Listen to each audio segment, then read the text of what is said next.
Hey, it's Marley from the Energy Boutique with your energy forecast for Monday, September 20th. So the moon is in Pisces. We are on the full moon day. The full moon is going to be at its direct peak energy this evening, 7:55 p.m. Eastern, 8:55 p.m. Atlantic Standard Time.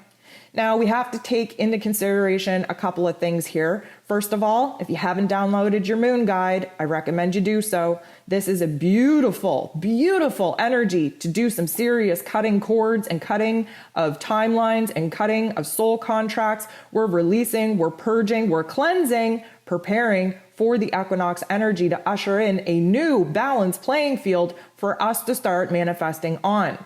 Now, the moon is taking place at 28 degrees. That is almost the very ending of the Piscean chapter.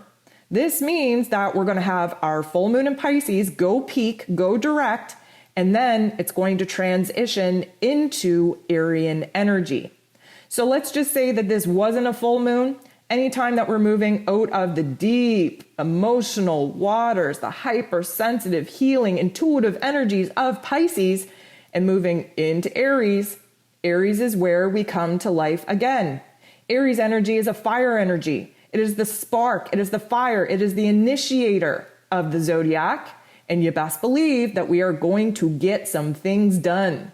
We are purging, we are cleansing, we are closing the door on chapters, and we are diving right into not looking back, but only looking forward.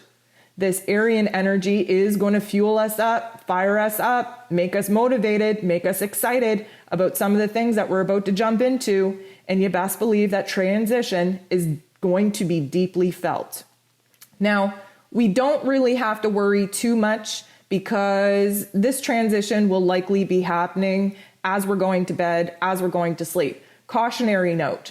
Some of us with particular positions in our chart might find it hard to go to sleep, especially with the Aryan moon taking over and locking in at about 12:13 a.m. early Tuesday morning. We might have some sleep disruptions. You know, especially when that fire energy takes over, we have ants in our pants. We don't have time for sleep. We want to get things done. We want to roll up our sleeves. We want to take charge. We want to take action. We just want to live life. So there is a cautionary note there, especially with the full moon energy likely making us dragged out and tired for the majority of the day. We might get a little bit of a pep in our step before we head to bed. And of course, that is the wrong time to be fueled up and fired up and ready to go. So with that being said, there's 11 different aspects taking place today, and 9 of them involve the moon. Again, I am going to walk us through the most intense kind of aspects here, but definitely download your moon guide and we dive into the elemental energy of it all. We dive into the shadow work that is needed. We dive into all the different aspects and how that affects your life and where it is that you can pull the silver linings out. So I definitely recommend that you take advantage of the moon guides that I create so that we can all align and shift together. That being said, the moon right out of the gate is going to be conjunct sitting next to Neptune. Neptune is retrograde in Pisces. Neptune rules over Pisces. This is going to be very dreamy, very healing. We're floating off in a la-la land. We're not so good with, the tasks, the chores, the daily habits, the reality of our lives. We just want to kind of disassociate. We want to float off into space. We want to live in our imaginary land where everything is perfect and there are no problems. Now, caution, and like I've been saying, this Piscean energy is also the escape artist of the zodiac. This means that you could find yourself so overwhelmed, so stimulated that you just want to escape altogether and therefore turn to drugs and alcohol or some other kind of vice in order for you to totally escape the parameters of what reality is right now. Again, we have to understand that the full moon in Pisces sits across from the sun in Virgo. The sun in Virgo wants us to stay present in this moment, deal with what is in our realities now.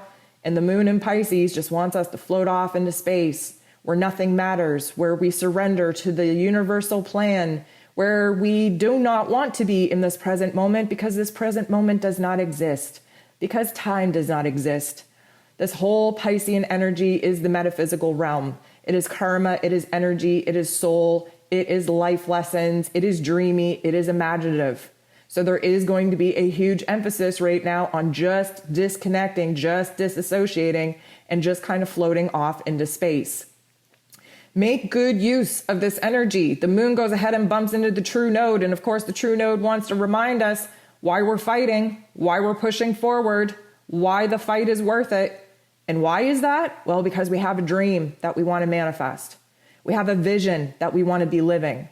We have inspiration driving us in order to align with our authentic selves and be living a brand new mission and a brand new purpose. The moon is going to semi-square Saturn. Saturn is the lord of karma, and trust me, he doesn't want us to move forward. He wants us to relive the same old pain pattern, the same old life lessons, the same old experiences. He doesn't want us to move forward in unfamiliar territory. He wants us to be uncomfortable in the same old, because it's predictable.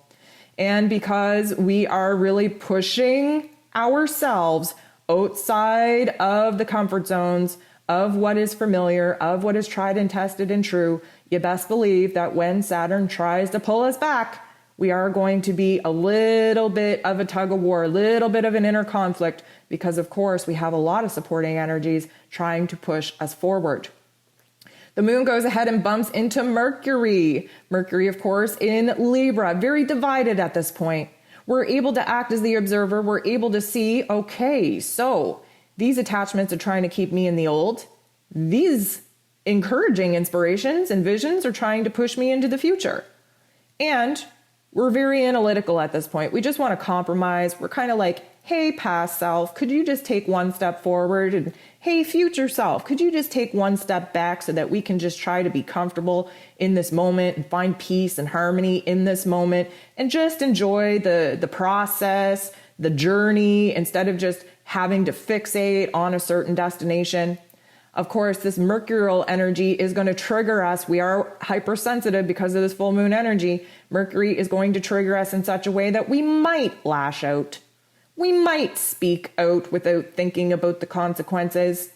Now, granted, we should be speaking up and speaking out in all the right ways, speaking our truth, telling our story, letting people know where it is that our boundaries are. However, when things get a little bit wish-washy, when things get overwhelming, when we have this, very intense pull from Saturn, keeping us in the same old, and in past patterns and behaviors, but yet a very strong and equal force pulling us into the future, trying to get us to evolve, you best believe that that can be overwhelming. And when we get overwhelmed and we get uncertain and scared and indecisive, we can lash out. We can speak out. We can project those fears, those insecurities, that uncertainty on other people. So caution, that could definitely happen. The moon goes ahead and bumps into Jupiter. And this, although Jupiter wants us to grow, wants us to evolve, wants us to be confident, wants us to, just boost up our faith in ourselves, in the grand master plan, sometimes he can be a little bit extra.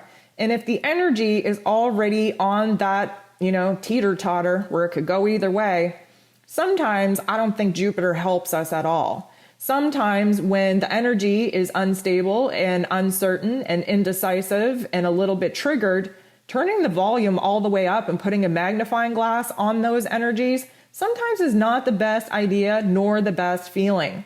So we want to be very cautious, especially right now where the moon is reaching its peak point, where everything is kind of volume all the way up on our emotions, on our thoughts, on our hypersensitivities. We're having visions come in. We're having information overload us. We want to escape. We don't want to deal with reality. Sometimes Jupiter, with his extra self, should just sit out on the sidelines. But for whatever reason, he wants us to come in right now, and he wants us to grow, and he wants us to expand, and he wants us to push us outside of our comfort zone. But if we're in a negative Nancy mood, he's only going to illuminate that dark force energy. If we're in a positive mood, if we're in an optimistic mood, sure, Jupiter putting that magnifying glass on us and turning that volume up is always a good thing. Again, it comes up to us. It comes down to us what it is that we're going to pour in, what energy we're actually going to give attention to. Venus steps in here and, not the best, but bumps into Chiron. Now, let me just say, Venus is in Scorpio, hugely intense, hugely overwhelming, very focused on, okay, let's get to these skeletons in the closet. Let's kick them out of the closet. Let's illuminate these skeletons and let's see where it is that the pain and trauma is really gripping me in my unconscious self. Chiron, of course, is the wounded healer planetoid. He just wants to expose to us where it is that the wounds are still alive so that we can do something about it. Venus right now, very overwhelmed. You know, the full moon in Pisces has got us all up in our feels. Venus in Scorpio, all up in our feels anyways, very intense, especially when it comes to those darker emotions. But we have the ability right now to turn these darker force energies into something that works for us. And like I've ranted about before, sometimes we need to get mad. Sometimes we need to get angry. Sometimes we need to get confrontational in order for us to stand up for ourselves and make a change. And sometimes we need to flip the table all the way over and really take a stand for what it is that we don't feel good about in order for people to hear us, for people to feel what it is that we're feeling so that we together can get back on the same page and really make a change in our energy, in our relationships. The moon in Pisces is going to go ahead and sextile Pluto. So here's the thing. Pluto is the god of the underworld. He really does rule over our darker shadow selves. But a sextile is a good energy. And Pluto right now, like I've been saying, is really using this reverse psychology bullshit in order to pump us up and make us see that sometimes the best motivation is spite. Yeah, I said it. Sometimes we make changes in spite of people telling us that we can't. Sometimes we sit in the darkness, we get angry, we get frustrated, we get irritable, and sometimes that's what it takes for us to get out of our own way and actually go after what it is that we want. Sometimes we have to sit in the pain and suffering, the depths of the darkness of our souls, in order to realize that we don't want to live here anymore. We best get up. We better find a light. In order to chase that light, we better make a change. We better speak out. We better get a grip over ourselves and use all of this negativity to push ourselves forward. And that's exactly what the moon in Pisces running into Pluto right now is going to do. The moon goes ahead and makes a little bit of a conflicted aspect with Venus. So as you know, Venus just kind of had it out. She just flipped the table on some stuff. She just opened the closet and pulled all those skeletons out in order to put them into the light and really acknowledge where it is that they even originated from. You know, some of us have our closets packed full of these skeletons. Some of us don't even open this closet enough to recognize that it is jam-packed. And the moon right now is so healing, so ready to cut cords, so ready to just slam the door on particular life lessons and chapters that, you know what, maybe we have to flip tables. Maybe we have to clean out our closets. Maybe we have to say, oh, damn, I have 30 skeletons all up in this. Damn, why am I a skeleton collector? Why am I collecting all these negative emotions, these negative thoughts? Why am I holding on to these negative memories? Why am I choosing to continue to sit in these dark force energies, these residual vibrations that are keeping me down, blocking my path forward, blocking my vision to the light? It's a good thing that we have the opportunity to heal this stuff. It's a good thing that we have the opportunity to clean house, throw these skeletons out into the light for good and watch them dissolve under the power, the alchemy of the healing energies of this full moon. Mercury goes ahead and trines Jupiter. So Jupiter's coming back at us in a little bit more of a positive direction, and here's why. Mercury is in Libra, right? So Mercury rules over our mental plane, bringing information in, sorting through that information, formulating new ideas, figuring out how it is that we think and feel about it, and then speaking on it, speaking our truth. We need to be heard. We have to put our 2 cents out there. We have to speak into reality what it is that we now just came into realization and awareness about. Jupiter, as you know, he's like the loudspeaker, right? He turns the volume all the way up. He's our hype girl. He is all kinds of extra, but in this particular aspect, he's extra in all the right ways. Now, I don't really want to talk about too much to do on the grand scale here, but there are some very interesting aspects with celebrities using their platform to speak up and oppose the narrative that's going on out in the media world You best believe they must have Mercury and Jupiter being aspected in their chart, because they're coming out loud. They're coming out to be heard. They're coming out to speak their truth. They're coming out to at least expose to you a different perspective. And that's what Mercury being in Libra is all about. Seeing both sides of the coin, coming to some kind of agreement, looking at what is fair, what is right, speaking out on it, being heard. And Jupiter is over there with that microphone, just amping up the volume, really hyping us up, really encouraging us to bring into manifestation, bring into realization, bring an awareness to a narrative that has been censored, a narrative, a truth, information, and details that have been suppressed for all the wrong reasons. This is a shift, people. We are in the Great Awakening. Things are just getting started. You best believe that, I guess, over the last week, it's fair to say that many of us in all different areas of the world have seen the volume turned all the way up on these darker force agendas. And guess what? These dark force agendas only put the pressure on when they know that they're in jeopardy of losing. Let me just tell you, the majority of people right now are not down with these dark force agendas. Do not listen to social media. You are not getting an accurate perspective on what's going on in the world. You are getting a controlled storyline. And this, my friends, this moon is about to break all of those details right into these small factual pieces that when they come together, you cannot even avoid seeing this bigger, greater, grander perspective actually take form. So then the moon actually opposes the sun. And this, my friends, is when we have our full moon peak. The moon always has to sit across from the sun in order for a full moon to actually take place. And as we've been discussing, and as you will find in great detail in the moon guide, that the moon in Pisces versus the sun in Virgo is doing a balancing act, a tug of war, an inner conflict like no other. That Virgo energy, again, earth energy, present moment, physical realm, physical body, physical environment. What can we do in our daily lives in order to align with our best, highest self? What can we do to take care of ourselves in our mind, body, and soul? What can we do to break the negative narrative habits in our mental plane? Where it is that we can boss up and take our control back and showing up for ourselves first before we go ahead and start distracting ourselves with other people's issues. And then you got this beautiful, beautiful moon in Pisces. Where Virgo wants us to stay present, Pisces wants us to dream. Where Virgo wants to stick with what is, Pisces wants us to think about the infinite possibilities. Where Virgo wants to do the physical healing in our physical realms, in our physical bodies, Pisces energy wants to do the energetic soul level karmic healing. Where Virgo energy needs structure, needs practical, logical process, Pisces energy needs us to surrender to the great grander plan.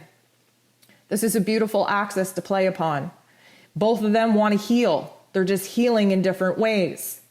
And the full moon in Pisces is advocating for us to heal our past wounds, past pain, past life lessons, past soul contracts. We're at 28 degrees here, people. We are done with this chapter. Rewind 4 years ago.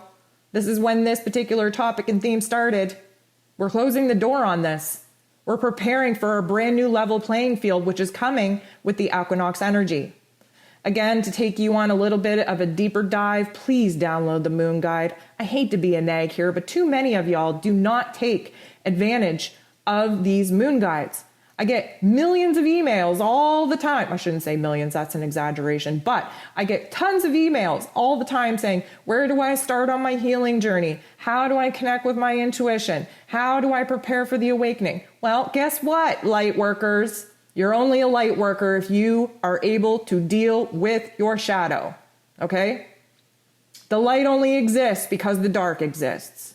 You have to do your shadow work. So for those of you that are wondering, how do I strengthen my intuition? How do I connect with the cosmic divine universe? How do I get in connection with my higher self? Where do I start on my healing journey? Start with the Moon Guide. It is the most affordable investment you could possibly make in your spiritual journey. So start there, We'll take it from there. We'll see what unravels from there. We'll see what we can unpack from there. It is definitely going to be a huge shift for you to actually have a little bit of assistance in honing in on the energies of these cosmic events. Lastly, we're going to wrap up the day with the moon semi-squaring Uranus. Now, Uranus is the great awakener. It's that aha moment, making great connections in our psyche, in our heart space, in our past, to our future, to the present. There's all kinds of dots being connected here. Now, the moon in Pisces, very dreamy, very healing, very imaginative. The semi-square is a little bit of a tension point. Uranian energy just wants to disrupt it all. Why? Because there's a greater plan in play here. We have to recognize where it is that we're funneling in divine inspiration, divine ideas from the cosmos, and where it is that we have the ability to heal the parts of us that are standing in our own way. That's what this full moon in Pisces is all about. This Uranian energy wants to basically raise our vibrations, raise our frequencies. We are in the astral realms here. We are in the etheric realms. We are in the higher dimensional realms with Pisces and with Uranian energy. This is a shift. This is a shift that we're making that we can't unshift from. We are essentially pushing ourselves and the collective forward. We've had some beautiful aha moments, some beautiful moments of realization throughout this moon day. And you best believe the full moon taking place on Monday, which is ruled over by the moon, is going to be a double whammy. So the moon and Uranian energy shocking us with a perspective change, shocking us getting rid of that old energy, shocking us to get our vibrations higher, to get our frequencies higher, so that we can cut the cord with the old, with the pain, with the trauma, with the life lessons, with the soul contracts for good.